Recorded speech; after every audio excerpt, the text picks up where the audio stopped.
মাত্র এক কাপ চা, আর যার বিনিময়ে নিভে গেল একটি তরতাজা জীবন। হ্যাঁ, ঠিকই শুনছেন। মুর্শিদাবাদের সালারে মঙ্গলবার সকালে লাইব্রেরি পাড়ায় ঘটে গেল এমন এক ঘটনা যা শুনে শিউরে উঠছে সবাই। এক কাপ চা নিয়ে বচসা, আর সেই বচসার জেরে অকালে নিভে গেল একটি জীবন। সকালের ব্যস্ত সময়ে স্থানীয় বাবলু শেখের চায়ের দোকানে চা খেতে আসেন এক ব্যক্তি। চা খাওয়া শেষে টাকা না দেওয়া নিয়ে দোকান মালিকের সঙ্গে শুরু হয় কথা কাটাকাটি।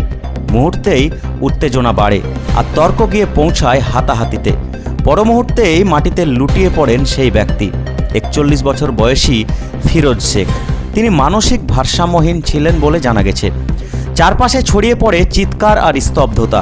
একটা চায়ের দোকান, কয়েকজন ক্রেতা, আর তাদের চোখের সামনে নিথর এক মানুষ, যেন হঠাৎ থেমে যাওয়া জীবনের এক প্রতিচ্ছবি। পুলিশ দ্রুত ঘটনাস্থলে পৌঁছে দেহ উদ্ধার করে সালার গ্রামীণ হাসপাতালে নিয়ে যায়।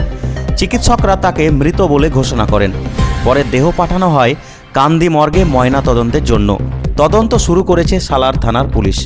এক কাপ চা, যার দাম মাত্র কয়েক টাকা, কিন্তু সেই চায়ের বিনিময়ে চলে গেল একটি তরতাজা প্রাণ। আজ প্রশ্ন উঠছে, আমরা কোথায় এসে দাঁড়িয়েছি? এতটা অসহিষ্ণু, এতটা সংবেদনহীন কিভাবে হলাম আমরা? ফিরোজ শেখের নিথর দেহ শুধু এক মানুষের নয়, এ সমাজের বিবেকেরও প্রতিচ্ছবি।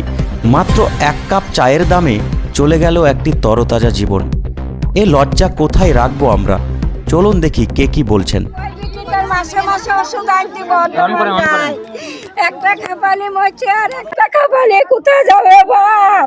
তোমার আমার ওই বোনের বিচার করে দাও বাপ। আমার বোনের দুনিয়া সংসারে কেউ নাই আল্লাহ ছাড়া। আমার বোন খাপানা পানি দুটো ভাত খাইতে পায় না, আর দূরে কাজ করি খাই গো। আমার বোনটা আমার খাওয়াবে গরম মরে যায়, আমরা এসে দিয়ে যাই, পয়সা দিয়ে খাই গো। দেখো ভাঙা ঘর সিদ্ধিতে শুই থাকে, বিচ্ছিন্ন নাই গো। দেখো ঘর বাড়ি, দেখো বাড়ি ঘর দেখলে পরে ভাত খাওয়া যাবে না কুকু। আমার আসে এসে বিটিকে পয়সা দেয়, আসে যায় খাইলে আবার চলে যায়। এবার আমার বুড়িন কি করবে? এখন আপনাদের 10-এ যেটা করে দিবে, ফয়সালা বিচার করে দিবে, সেটা করবে। দুটো খাপা ধাপালি আবার বোনটা যাবে কোথায়? আমার বোনটা যে আমার বোনে, আমার এটা ছোট বোন, আমি বড় বোন, এটা ছোট বোন। আমার নাম হাসিনা বিবি। মারা গেছে, ওনার নাম কি? ওর নাম ফিরোজ খান। মাথা খারাপটা বাড়িতে থাকে না, ভালো করে থাকে না, আসে চলে যায়। তাহলে আমি কি করবো বলেন? আমি কি বেঁচে বেড়াবো? ওই চায়ের দোকানে চা খেতে গিয়েছে, চা আলা ধরে মেরিসা। কখন এটা সকালবেলাকার টাইম, 7টার সময়। কতদিন ধরে পাগল আছে? পাগল মানে ও পাগলই, কিন্তু মানুষও বলেনি আমার বিয়েটা হয়েছে পাগলের সাথে। আজ 18-19 বছর আমার সাথে বিয়ে হয়েছে, আমি একদিনও সুখ নাই ওকে নিয়ে আমার সুখ শান্তি নাই। ওই খেপার পেটে আমার একটা খেপা মেয়ে হয়েছে আমার। সেই মেয়েকে নিয়ে আমি রাস্তায় বেড়াই, আমাকে কত তদন্ত করি, কেউ দেখে না। কোনো প্রধান দেখে না, কোনো মেম্বার দেখে না, কেউ কোনো জিনিস আমাকে দেয় না, কেউ দেখে না আমাকে। তাহলে আমি চলি কি করে? আমি খাই কি? আচ্ছা, এই ঘটনা কি চাইছেন আপনারা?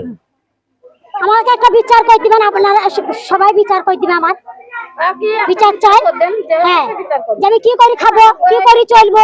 ওই ছাপা মেয়েকে আমি কি করে দেখাবো, কি করে আমি ওষুধ পালা কিনবো? আমাদের কামাই করা লোকরাই। হ্যাঁ, চা খেতে যাই বলছি, এক চড় মেরেছে ওনাকে।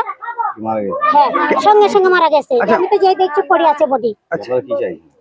আমরা চাইছি ফয়সালা চাই।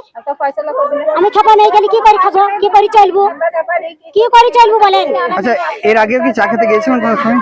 যাই, ফিরাই যায়, সব সময়তেই যায়। খাবো মানুষ তো, ও তো বাড়িতে থাকে না, ও তো বাড়িতে হলে চলেই তো যায়। আমার নাম মর্জিনা বিবি।